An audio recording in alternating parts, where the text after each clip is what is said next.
High noon cloaked the house with a blanket of heat and kept the grasshoppers on mute. The creak of a floorboard as I made my way back to the hall startled me into joining the ambient stillness. It's an old house, Calliope.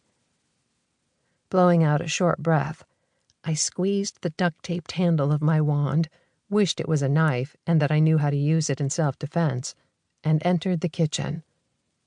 This room had a much more lived-in air, with dishes in the rack by the sink and a table set for two, complete with a vase of drooping flowers. I hesitated in front of the refrigerator. I really should have put on gloves before touching the picture frames. I pocketed my wand, extracted a pair of gloves from my bag, and tugged on the old appliance's dented aluminum handle. The interior was neat and organized. I poked at the assortment of deli meats and cheeses, checked the purchase dates, and sniffed the bottle of cereal cream. Nothing was close to spoiling. Closing the refrigerator, I shifted my attention to the small pantry. Decorative dishware took up most of the shelves behind the glass-fronted doors, and the usual dry goods were stacked behind the others. A chest freezer occupied the back wall.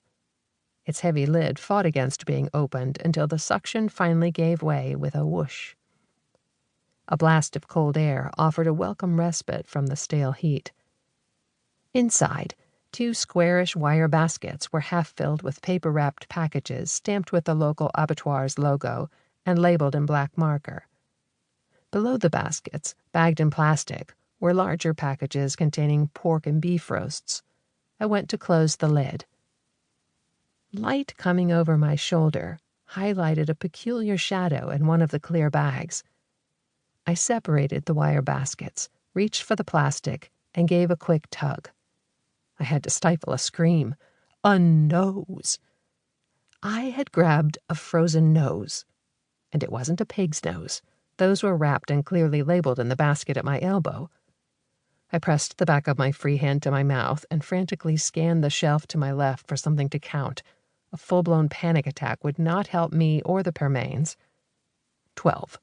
12 neatly stacked dessert plates. When I was done counting and gagging, I reached forward, pinched the plastic, and turned the bag. A severed head, its pasty gray skin covered in a fine layer of frost, stared out, eyes unseeing. What the? I jiggled the wire baskets farther apart, took out my phone, and snapped a few photos. Needing better light, I removed the bagged head and placed the frozen bundle on the floor. Carefully. Shit. I dropped the freezer lid and stepped into the kitchen, searching the countertops for something to cut the plastic. Poultry shears. Grabbing them by the handles, I kneeled on the faded black and white squares of linoleum and cut open the thick plastic bag. Flakes of ice tumbled over my knees. I brushed them away and pulled the crinkling material from the face. The long nose and pointed ears mimicked the features carved on the picture frames in the sitting room. I was able to take another photograph before the bile rose again. Stepping to the window at the far end of the narrow room, I opened the bottom sash and sucked in gulps of apple-scented air. Catatonic orchardists and a severed head were a couple steps above my pay grade. I was trained to investigate environmentally based complaints and spats between organic and traditional farmers. Not death. Not murder. I gripped the windowsill, sank into a crouch, and leaned my head against one arm. I ignored the buzzing from my phone.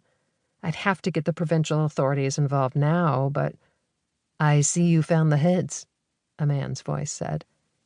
My heart damn near punched a hole in my chest. I pivoted on my knees and grabbed the shears I'd left on the floor.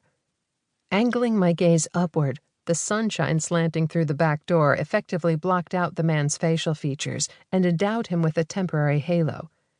"I'm Tanner Marischal," the voice continued. "Ministry of Forests, Lands, and Natural Resources. And who are you?" I palmed the shears and took a deep breath, standing quickly and pivoting so the sun wasn't in my eyes. The better angle revealed a man clad in regulation green pants and a light khaki shirt. "Calliope Jones," I answered. "I work for the Island's Agricultural Commission." Birds landing on the feeder outside the kitchen window made a sudden racket, pecking for seeds and dominance.